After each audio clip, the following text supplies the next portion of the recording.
A violência no mundo é uma realidade estabelecida no dia a dia de muitos países. Em todos os continentes, ela está presente em diversos graus e peculiaridades, e no cinema não é diferente. Temos diversas obras cinematográficas que abordam esta mácula humana em níveis distintos.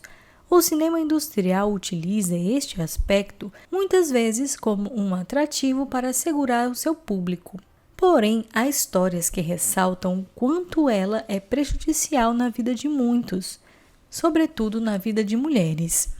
É partindo de questões como essa que iremos conversar um pouco sobre o longa A Noite do Fogo.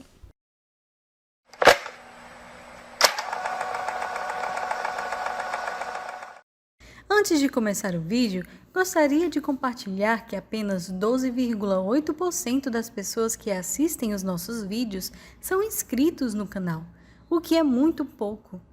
Então fiquem à vontade para se inscrever, que é grátis, e você ainda ajuda no crescimento desse canal. A Noite do Fogo é uma adaptação do romance de Jennifer Clayman, publicado em 2014. No filme, acompanhamos os moradores de uma vila isolada nas montanhas do México, controlada por um cartel de drogas. Lá, as famílias são sujeitas às regras dos traficantes e as meninas são alvos mais comuns. Nesse contexto, as mães fazem de tudo para proteger as filhas, cortando seus cabelos como de meninos e as escondendo em momentos de perigo. Esta é a realidade de Ana e de suas duas amigas. As três meninas crescem dentro desse regime opressor, onde não podem demonstrar nenhum tipo de capricho ou comportamentos comuns a garotas de sua faixa etária. Apesar de tudo isso, as jovens vivem a sua infância de forma criativa. Se apoderam das casas abandonadas para brincar com mais liberdade, serem meninas de fato. E nesses momentos, elas extraem toda a magia e alegria que esse período da vida pode lhe proporcionar. Já? Já. Porém, tudo na vida das garotas aspira à sobrevivência. Até certas brincadeiras acionam esse instinto, como ficar imóvel, prender a respiração, tentar adivinhar o pensamento uma da outra ou o que estão fazendo. Por mais que tudo isso seja estabelecido por meio de uma dinâmica lúdica e dentro de um contexto de suposta liberdade, há todo um clima que indica um perigo. Fora dele, no entanto, há uma realidade dura para todas as garotas, a começar pelo medo e pela pressão que as mães sofrem. Elas precisam trabalhar para pagar uma certa quantia ao cartel que comanda aquela região onde vivem. Tudo isso é feito na esperança de conquistar alguma imunidade. Em paralelo a isso, se dedicam a ensinar as suas filhas a fugir daqueles que tentam escravizá-las ou torná-las fantasmas. Mas a atmosfera opressora as cerca muito frequentemente. Não ser um alvo se torna algo inevitável.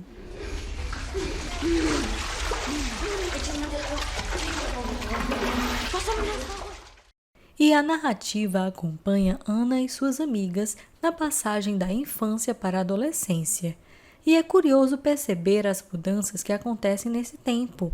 Mudam seus corpos, os interesses, as percepções do mundo, porém, as mulheres ainda continuam a viver na mesma situação precária daquele local, sem perspectiva de melhora e nem de liberdade de viver uma vida livre do medo e da violência cotidiana.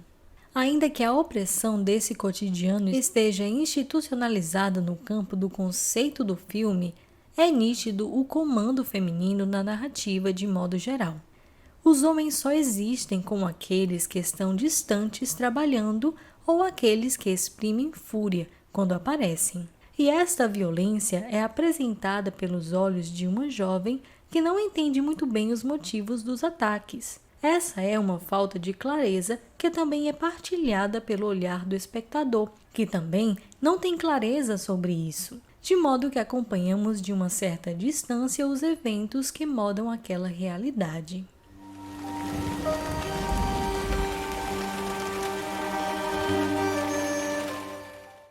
Este é um aspecto interessante dessa obra, porque diante de muitas abordagens sobre grupos organizados no México pelo cinema comercial, a diretora nos introduz à história através de uma construção pela ausência. Ela não revela completamente os rostos dos agressores, nem daqueles que passam nos helicópteros que liberam gás venenoso nas regiões por onde os personagens vivem. Em muitos momentos, o público é levado a interpretar partindo de suas experiências pessoais ou referências anteriores para construir os sentidos que as imagens sugerem. O estranhamento está sempre presente, pois os elementos narrativos carregam um tom antinatural, algo que se aproxima do místico ou mágico. Estes indícios se evidenciam, por exemplo, nos desaparecimentos das colegas da sala de Ana, nas casas sendo abandonadas e na enorme fogueira que se forma em noites angustiantes.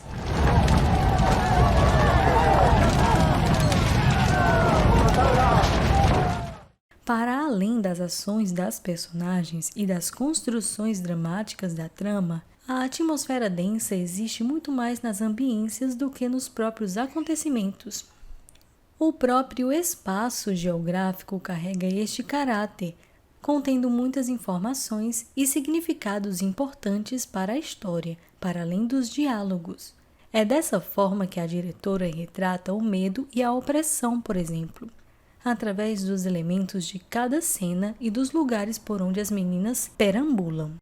Deste modo, A Noite do Fogo é um trabalho tocante e maduro que procura cativar e, ao mesmo tempo, proporcionar uma experiência fílmica ao público. Ele aponta reflexões sobre a realidade, a representação, a inocência e a maldade. Tudo isso dentro de uma narrativa naturalista com traços fantásticos e que aborda a violência sem grafismos ou exageros.